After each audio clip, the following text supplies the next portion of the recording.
Hello and welcome on 360 Sport on Trust TV. It's time to talk sports again, where we give you details in the world of activities happening over there in the UEFA Champions League and also weightlifting. But we start from the home scene. A Nigerian has done well for this country in the world of weightlifting, as she was able to win gold medal over there in Uzbekistan, where she competed in the World Weightlifting Championship taking place in Tashkent, Uzbekistan. Talking about Stella Kingsley. Stella Kingsley wins gold, qualifies for Commonwealth Games. This lady did well in 49 kilogram category. In the snatch category, she was able to at least lift 72 kilogram, while in the clean and jerk, she did so well lifting 68 category. Well, all in all, she was able to get a gold medal for Nigeria in weightlifting. And the good thing is that right now, Stella Kingsley has qualified for the Commonwealth Games that will be coming up in Birmingham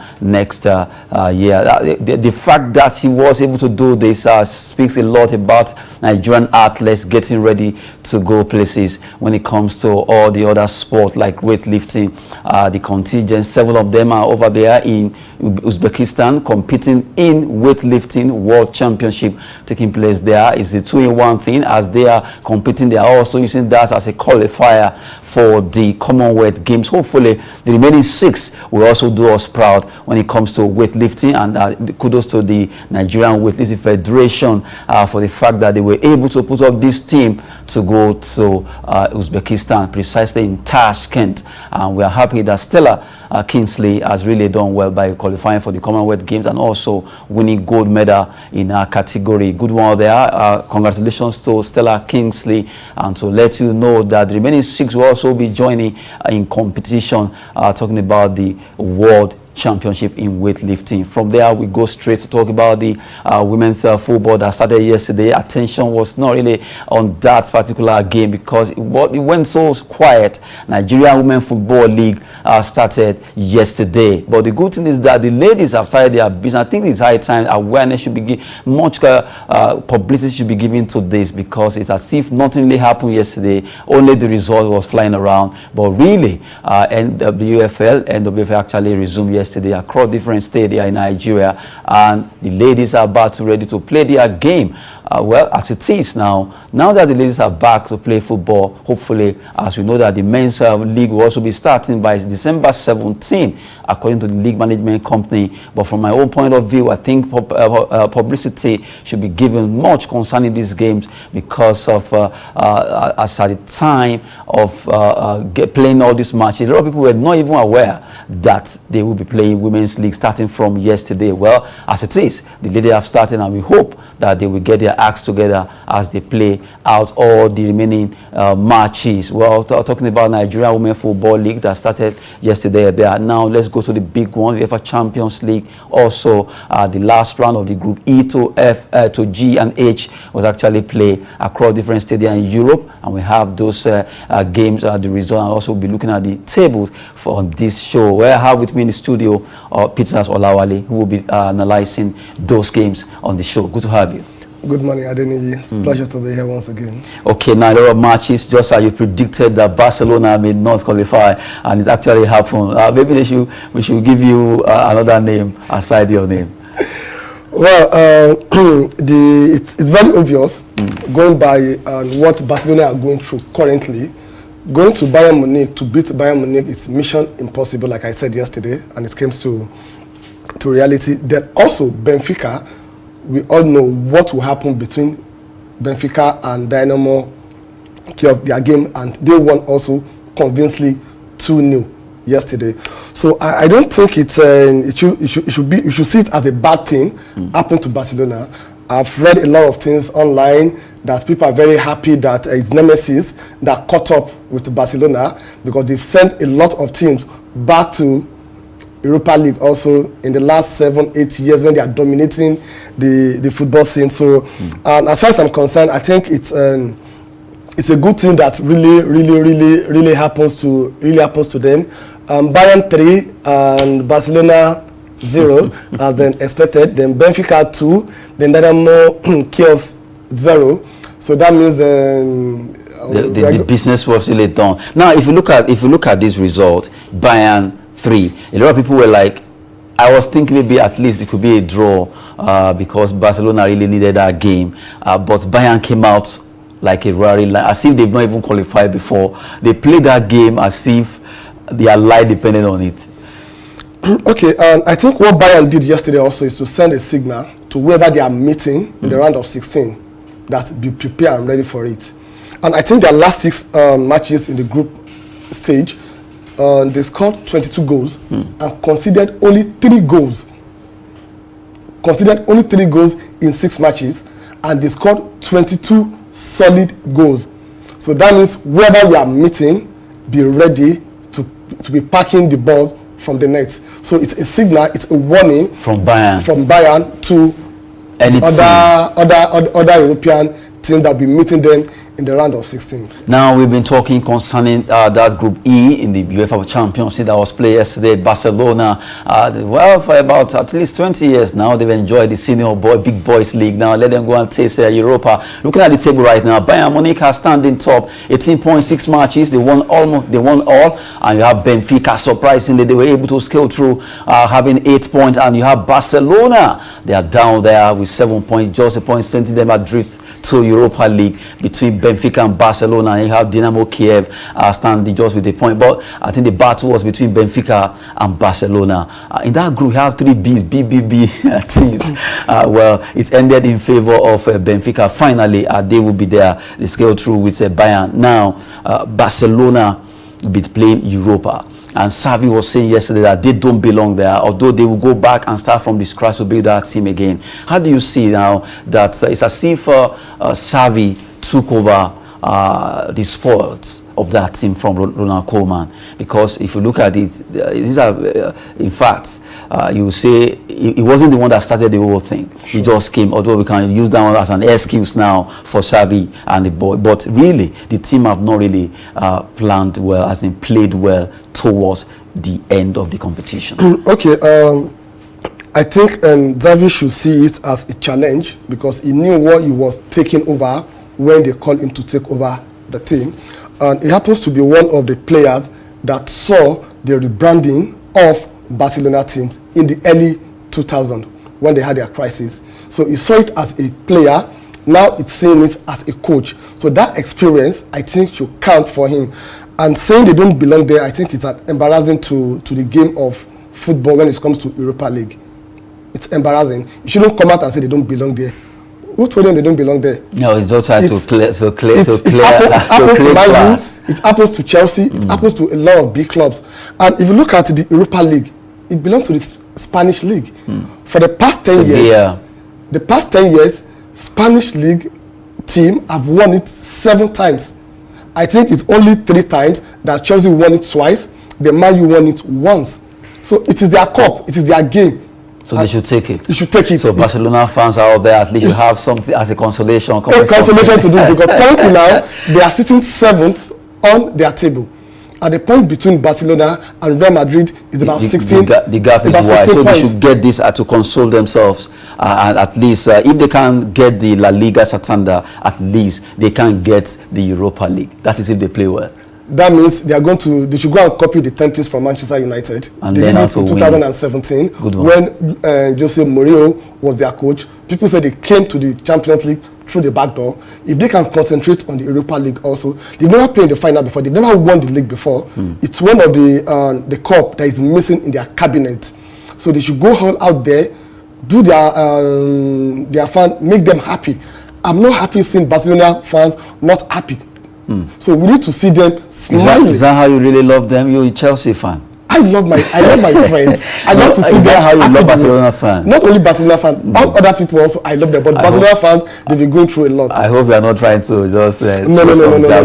Oh, we're still talking UEFA Champions League. We've been throwing some little banters in the studio. Now let's quickly look at Group F. We just talked about Group E there, Barcelona. Well, that's business. Now let's look at Group F. Now Atalanta will be facing Villarreal today in their own match. While Manchester United against Young Boys ended 1-1. There is a draw. It was a draw as it ended 1-0 draw there. Manchester United, they were able to showcase a lot of young, talented players. And at least I love the fact that, yes, this will be an avenue for these young boys to show their skills in football. And I love the fact that Ragnick was able to give them that template to compete. Okay, sincerely, yesterday I saw a bright future for Manchester United. They changed their entire first 11 and they did very well, even not because of few lack of experience and strength that came in the second half. Young boys supposed to win the game 100%, but they gave it all out. So that shows that they have talent. And look at the Mason Greenwood goal yesterday. Fantastic bicycle kick. Very lovely goal. So that means they have a future if they continue with this crop of players.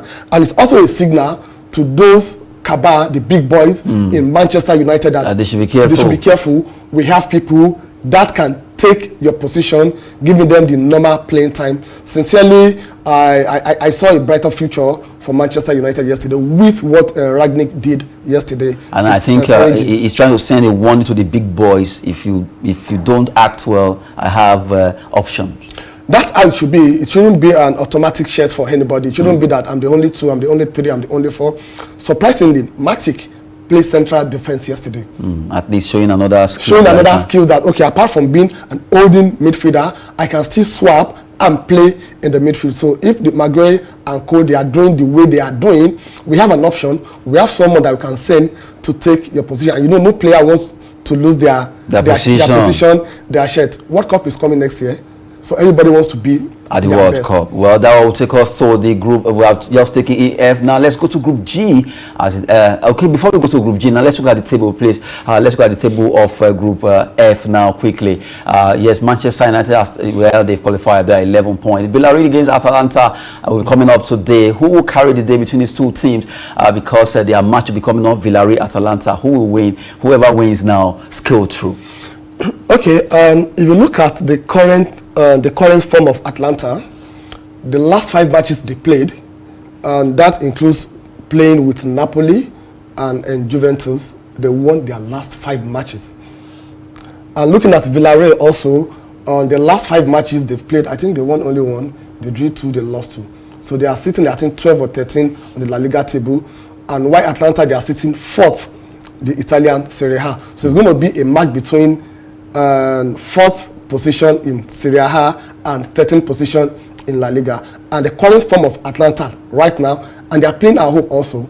From your body language, you are giving it to Atlanta? No. From the reality on ground, they are going to win this match. They're going to win the match. And they will qualify. They will qualify. Automatically. Talking about that particular group, now let's go straight to Group G as we're talking about the UEFA Champions League, all the fixtures that happened. And now let's look at the results. Salzburg of Austria pipped Sevilla by a lone goal, while you have Wolfsburg of Germany losing at home over there at the Volkswagen Arena. It was Lille that came and they won 3-1 in that particular encounter. Quickly look at the table as it stands right now in that group. Lille, well, they are happy. They scaled through so the next round of 16 as Salzburg of Austria. They were also able to do it. The crossover, now Sevilla, the perennial winner of Europa Cup, now standing back to where they belong. You know, they are the king of Europa Cup. I think they should just looking at the way the table is right now, Sevilla, they are the king of Europa Cup, so they are already going back to where they belong.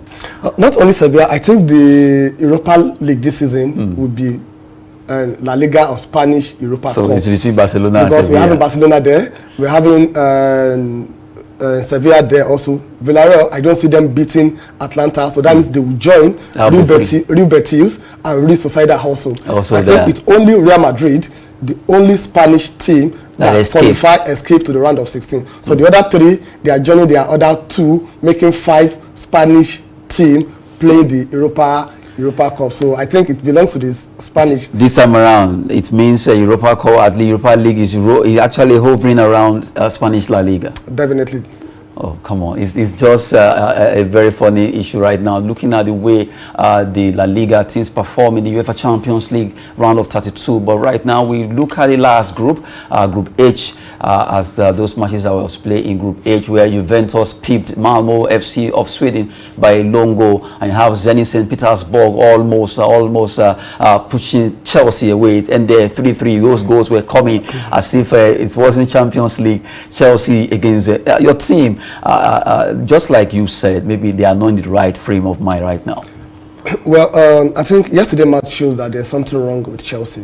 That's the truth. The same thing happened to them against West Ham. Against West Ham, they considered 3 goals against West Ham, and we have Mendy as the keeper. Now, it changed the way he used to rotate the players, like that's what he used to do. We have Arrizabalaga also. He too considered 3 goals yesterday. So I don't think the issue is about the keeper or the player. It's about the tactics That's Tuchel is using, right? that is using. He needs to really look at this rotational style that he's using. He needs to really stop it. He shouldn't allow it to get to his head that they are European champion. Yes, Chelsea currently they are the European champion, but with the way they are going now, the next phase, round of 16, they are likely to meet. The draw will come out on Monday. Yes. So they are likely to meet either Real Madrid, who scored 17 goals and conceded only 3 or 4 goals, or Bayern Munich, who is very hot and ready to give it to anybody this time around, or they meet Lille also, who are doing very well.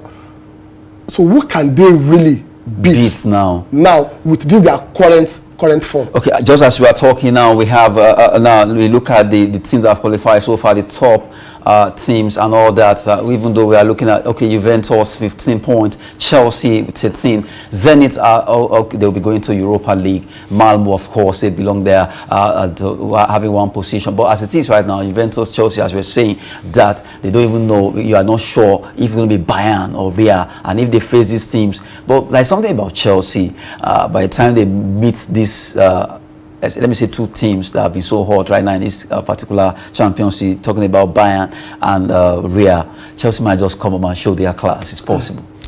Okay, I think class should be permanent. Okay, they should not. It should not shouldn't fluctuate. Be inconsistent. It shouldn't be fluctuating. You get the point? If they are good at what they are doing, look at Liverpool. They are fantastic. Look at Bayern. They are fantastic. Look at Lyon. They are fantastic. It shouldn't be you win one today, you win and you lose another one tomorrow. No, that shouldn't be the issue. The issue is, are you consistent or not?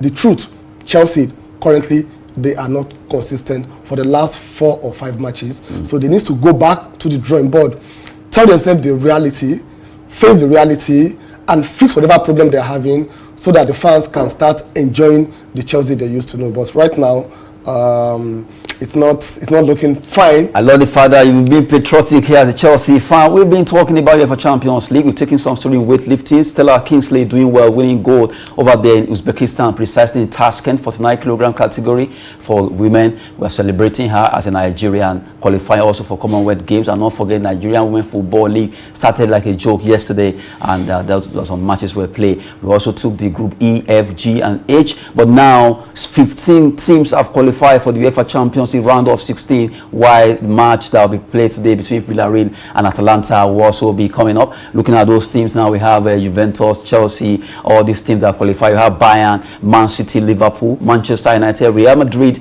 Juventus, Ajax, and Lille, and the group winners. While in the runners-up, you have PSG, Chelsea, Atletico Madrid, you have Inter Milan, Salzburg, Benfica, Sporting Lisbon, and you have Villarreal or Atalanta. Look at it, the way it's appearing. So just imagine if this is the way it is, although we're just trying to merge it in our own funny way. Well, this is the way it's going to look like come Monday when they do the draw. Yes, on Monday when the draw will be done. Now, Chelsea cannot meet Man City, Liverpool, or Man U because they belong to the same country, the same club. For now. For the round of 16, they can't meet them. Okay. And they can't meet Juventus also because they play from the same group. So they are likely to meet either Bayern Munich, Real Madrid, Ajax, or Lille. And that will be very difficult. Either of these 4 teams. Bayern, Real, Lille, or Ajax. I don't think the Chelsea performance currently now will be able to scale through.